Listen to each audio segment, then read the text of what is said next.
What happens when two of television's most outspoken women find themselves on opposite sides of a conversation that spirals completely out of control? The answer is messier, more uncomfortable, and more explosive than anyone could have predicted. Kelly Clarkson, known for her warmth and relatability, found herself in a heated exchange with Joy Behar that left the studio audience in stunned silence and producers scrambling.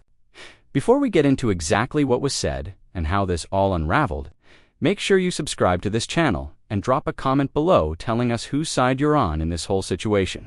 Trust me, you're going to have opinions. The setup seemed innocent enough. Joy Behar was scheduled as a guest on the Kelly Clarkson Show, promoting her latest book and presumably engaging in the kind of lighthearted banter that both women are known for. The segment was supposed to be fun, maybe a little sassy, but ultimately harmless. That's not what happened. From the moment Joy walked onto the stage, there was an energy that felt different. Kelly greeted her with her signature enthusiasm, hugging Joy and complimenting her outfit, but Joy's response was lukewarm at best. She smiled, but it was tight, controlled. The kind of smile that doesn't quite reach the eyes. They settled into their seats, and Kelly launched into her first question, asking Joy about the inspiration behind her new book. Joy's answer was fine, professional, hitting all the talking points her publicist probably prepped her on. But then Kelly made a comment, something playful about how Joy always seems to have an opinion on everything, and how that must make for interesting dinner parties. It was meant to be a compliment, an acknowledgement of Joy's sharp wit and willingness to speak her mind. Joy didn't take it that way. "Well, Kelly," Joy said, her tone shifting slightly, "I think having opinions is important, especially when you have a platform. Some people use their platforms to say something meaningful, others just sing and smile and hope everyone likes them." The audience laughed, but it was nervous laughter. Kelly's smile faltered for just a fraction of a second before she recovered. "I mean, I'd like to think I do a little bit of both," Kelly said, keeping her voice light. "I talk about things that matter to me: mental health, body positivity, supporting other women." Joy leaned back in her chair, crossing her legs. Sure. Safe topics. Things that everyone can agree on. But what about the hard stuff, Kelly? What about politics, policy, the things that actually affect people's lives? Kelly's expression tightened. "I talk about what I'm knowledgeable about and what feels authentic to me. I don't think there's anything wrong with that." "There's nothing wrong with it," Joy replied, "but there's nothing particularly brave about it either." The air in the studio shifted. You could feel it, this sudden tension that made everyone sit up a little straighter.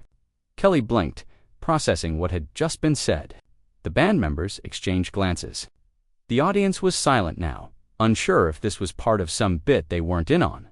Kelly took a breath, and when she spoke again, her voice was measured, but firm. "Joy, I've been very open about my struggles, my divorce, raising my kids in the public eye. I've talked about things that were deeply personal and painful, because I thought it might help someone else going through the same thing. I don't think that's not brave." Joy waved a hand dismissively. "Personal stuff? Yes. We all have personal stuff. I'm talking about taking a stand, Kelly, using your voice when it might actually cost you something. When was the last time you said something that made half your audience uncomfortable?" Kelly's jaw tightened. "I'm not trying to make people uncomfortable, Joy. I'm trying to create a space where people feel seen and heard, and maybe a little bit lighter than when they started their day." "How noble," Joy said, and there was no mistaking the sarcasm now. Meanwhile, the world is burning, and Kelly Clarkson is over here doing feel-good segments about rescue dogs and cake recipes. Kelly's eyes flashed. "You know what, Joy? Not everything has to be a battle. Not every conversation has to be a debate. Some of us actually think there's value in giving people a break from all the negativity and anger." "A break," Joy repeated, shaking her head. "That's a luxury, Kelly. That's a privilege. Some people don't get to take a break from reality just because it's unpleasant." "Don't you dare lecture me about privilege," Kelly shot back, her voice rising now. "You sit on a show every single day where you get to pontificate about whatever you want to whoever will listen. And half the time, you're just stirring the pot for ratings. At least, I'm actually trying to help people instead of just making them more angry and divided." The audience gasped. This was no longer uncomfortable. It was a full-blown confrontation, and no one knew how to react. Joy's face flushed, her eyes narrowing. "Stirring the pot," Joy said, her voice sharp. I'm informing people, Kelly. I'm holding people accountable. I'm not afraid to call out hypocrisy and injustice, even when it's unpopular. That's called journalism, not entertainment. You're on a talk show, Joy, not 60 Minutes, Kelly fired back. And let's be honest, you're not some crusader for truth. You have your opinions, and anyone who disagrees with you is an idiot in your eyes. That's not journalism, that's ego. Joy stood up, and for a moment, it looked like she might actually walk off the set. But she didn't. Instead, she pointed a finger at Kelly, her voice shaking with anger. You want to know what ego is? Ego is thinking that you can just stay neutral on everything and everybody will love you. Ego is believing that your little bubble of positivity matters more than actually engaging with the real world. Kelly stood up too, facing Joy directly. My bubble of positivity, as you call it, has helped millions of people feel less alone. What have you done besides make people feel like they have to pick a side on every single issue, or else they're part of the problem? Maybe they are part of the problem, Joy snapped. Silence is complicity, Kelly. If you're not speaking out, you're enabling. That's such garbage, Kelly said, her voice loud and clear. You don't get to dictate how everyone uses their voice. You don't get to decide that your way is the only right way. I'm so tired of people like you acting like anyone who doesn't perform their values the exact way you want them to is somehow morally inferior. Joy laughed, but it was bitter. People like me. You mean people who actually give a damn about something other than selling records and booking celebrity guests? Kelly's face went red. Get off my stage. The words hung in the air like a thunderclap. Joy stared at Kelly, shocked. The audience was frozen. Even the crew seemed paralyzed, cameras still rolling, capturing every second of this unraveling disaster. Excuse me, Joy said, her voice dangerously quiet. You heard me, Kelly said, not backing down. This is my show, and I'm not going to stand here and let you insult me and everything I've built. You came here as a guest, and you've done nothing but attack me from the moment you sat down. Joy's expression shifted from shock to something closer to defiance, her posture straightening as she processed what Kelly had just said. The studio remained deathly quiet, the kind of silence that feels heavy and suffocating. Kelly stood her ground, her chest rising and falling with controlled breaths, clearly trying to maintain her composure, even as her anger simmered just beneath the surface. You're really going to kick me off your show? Joy said slowly, enunciating each word with precision. Because I had the audacity to challenge you. Because I didn't just sit here and play along with your carefully curated image. Kelly crossed her arms. No. Joy, I'm asking you to leave because you came onto my show and decided to use it as a platform to belittle me and everything I do. You could have had a conversation. You could have disagreed respectfully. Instead, you chose to be condescending and dismissive, and I don't have to tolerate that. Joy let out a sharp laugh, shaking her head in disbelief. This is unbelievable. You talk all the time about supporting women, about lifting each other up. But the second someone doesn't worship at the altar of Kelly Clarkson, you throw them out. Real supportive, Kelly. Supporting women doesn't mean letting them walk all over me. Kelly shot back immediately. It doesn't mean I have to smile and nod while you tear me down in front of my audience. You want to talk about hypocrisy? Look in the mirror, Joy. You preach tolerance and open dialogue, but only when people agree with you. Joy took a step closer, her voice rising. I came here to have a real conversation, Kelly, a conversation with substance. But you can't handle that, can you? You can't handle anyone disrupting your perfect little world where everything is sunshine and rainbows and we all just pretend that nothing bad is happening.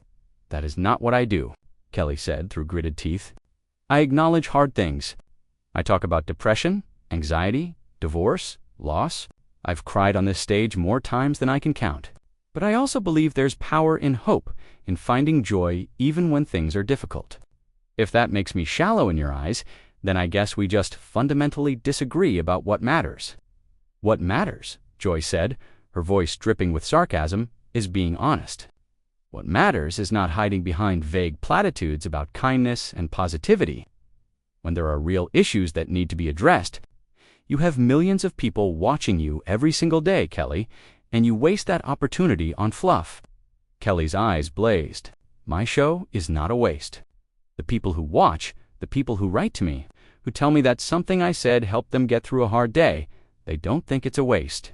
And honestly, Joy, I don't care what you think. I really don't. You're so convinced that your way is the only way. That if someone isn't angry and combative all the time, they're not making a difference. That's your issue, not mine. My issue, Joy said, her voice getting louder, is that people like you get a pass. You get to be beloved and uncontroversial because you never actually say anything that matters. You never take a risk.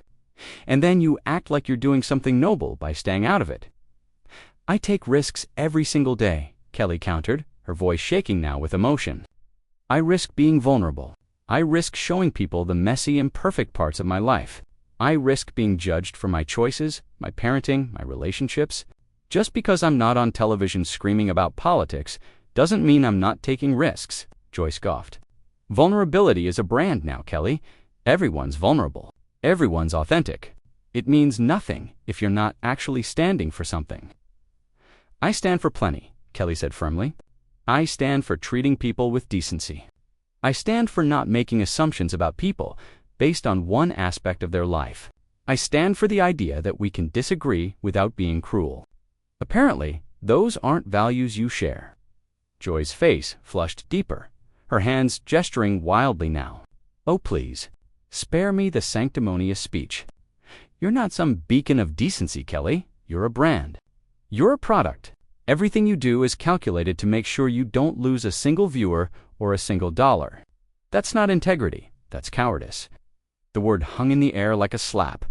Kelly's expression went cold, her voice dropping to a dangerous calm. You don't know anything about me. You don't know what I've been through or what I stand for when the cameras aren't rolling. You come on here with your assumptions and your judgments, and you think that makes you superior. It doesn't. It just makes you mean. Mean? Joy repeated, laughing incredulously. I mean for telling you the truth. I mean for pointing out that you're wasting your platform.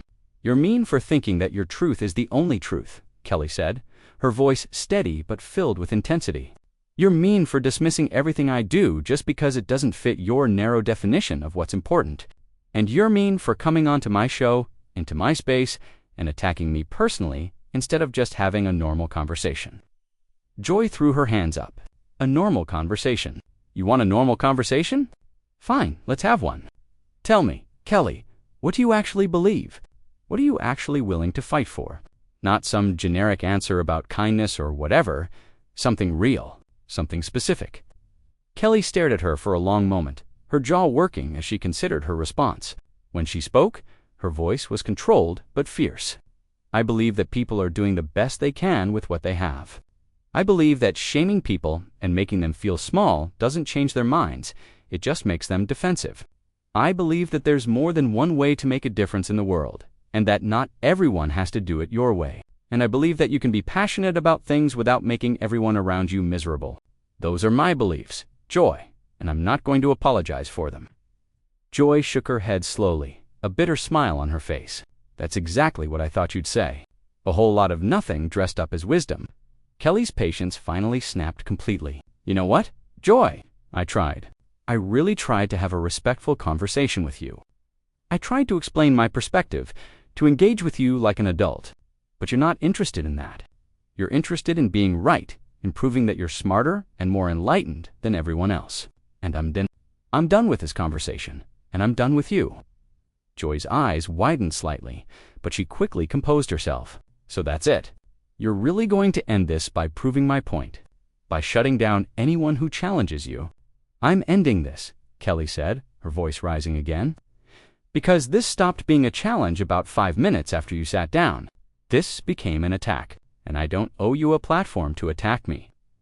Joy grabbed her purse from beside the chair, her movements sharp and angry. Fine, Kelly. I'll leave your precious show. But when people see this, when they see how you react to any kind of pushback, they're going to know exactly who you really are.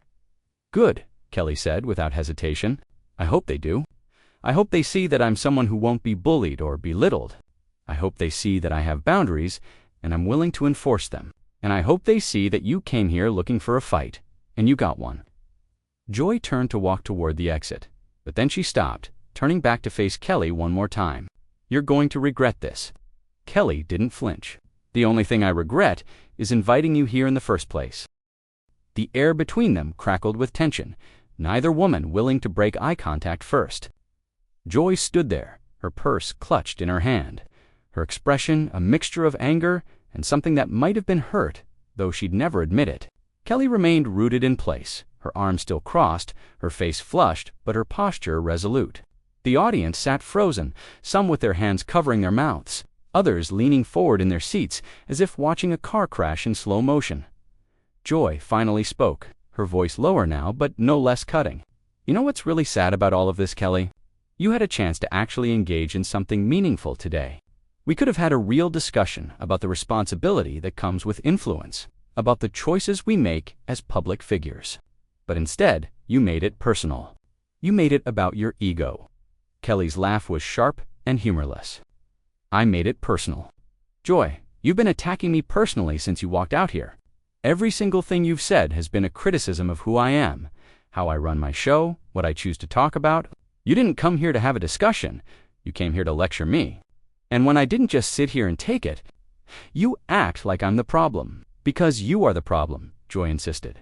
Taking a step back toward Kelly, "You and everyone like you who thinks that staying neutral is somehow noble, the world doesn't need more neutral. It needs people who are willing to take a stand, even when it's uncomfortable." Kelly uncrossed her arms, her hands gesturing emphatically as she spoke. "And who decides what standing up looks like? Joy, you?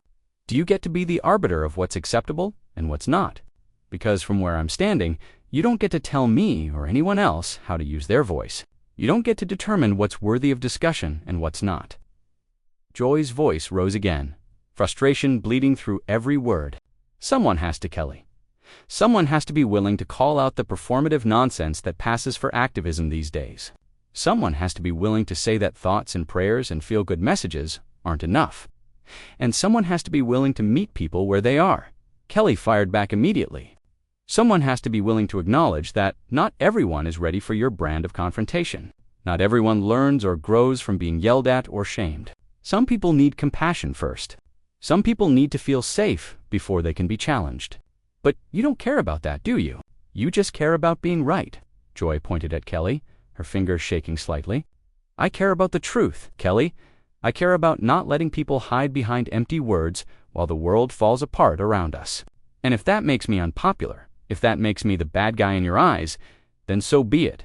At least I'm honest about what I believe." "So am I," Kelly said, her voice breaking slightly with emotion. "I'm honest every single day. I share my failures, my insecurities, my struggles. I let people see me at my worst because I think there's value in that kind of honesty.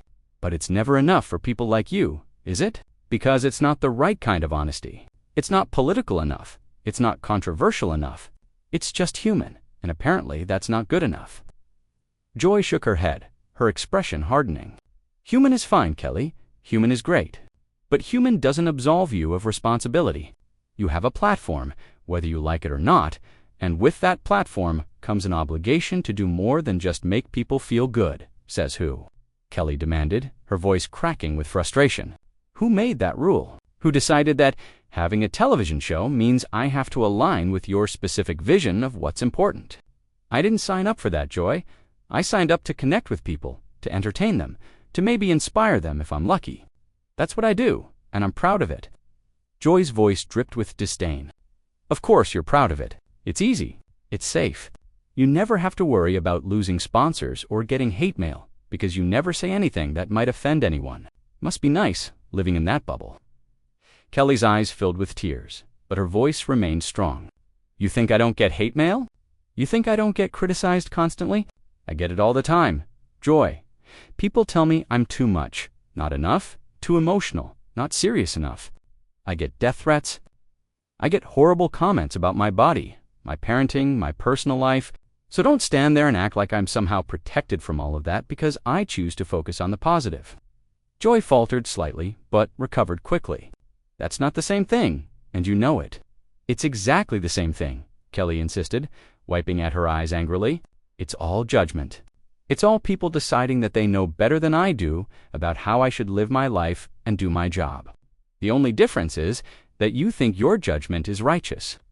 Joy's expression softened for just a moment, a flicker of something that might have been understanding crossing her face. But then it was gone, replaced by that same stubborn conviction. I think there are things worth fighting for, Kelly. I think there are injustices that can't be solved with a smile and a pep talk.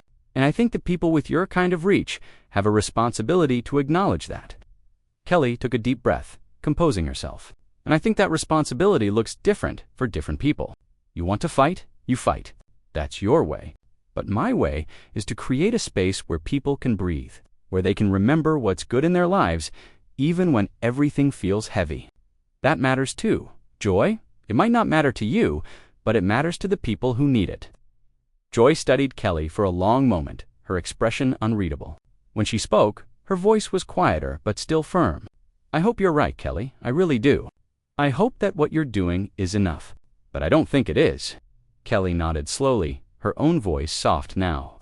And I hope that someday you realize that there's more than one way to make a difference. That maybe judgment and anger aren't the only tools we have.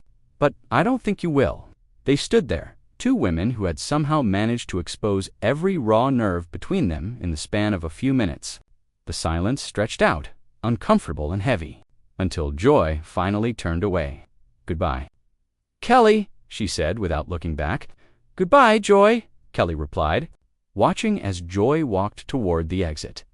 The moment Joy disappeared through the doorway, Kelly's shoulders sagged slightly, the adrenaline clearly beginning to drain from her body. She turned to face her audience, many of whom looked shell-shocked, unsure whether they should applaud or remain silent. Kelly cleared her throat, attempting a smile that didn't quite reach her eyes. Well, that was not how I expected this interview to go, she said, and a few nervous laughs rippled through the crowd. I think we're going to take a quick break, and when we come back, we'll have someone who's going to teach us how to make the perfect autumn wreath, which sounds really good right about now, as the cameras cut and the commercial break began. Kelly walked off the stage, her hand pressed to her forehead, leaving everyone to process what they had just witnessed. The confrontation had exposed something raw and real. A clash not just between two personalities, but between two completely different philosophies about what it means to use your voice in a public space. If you made it this far, make sure you hit that subscribe button and drop a comment below. Here's my question for you. Do you think Kelly was right to ask Joy to leave her show? Or should she have let the conversation continue? Let me know what you think, because this one is going to be debated for a long time.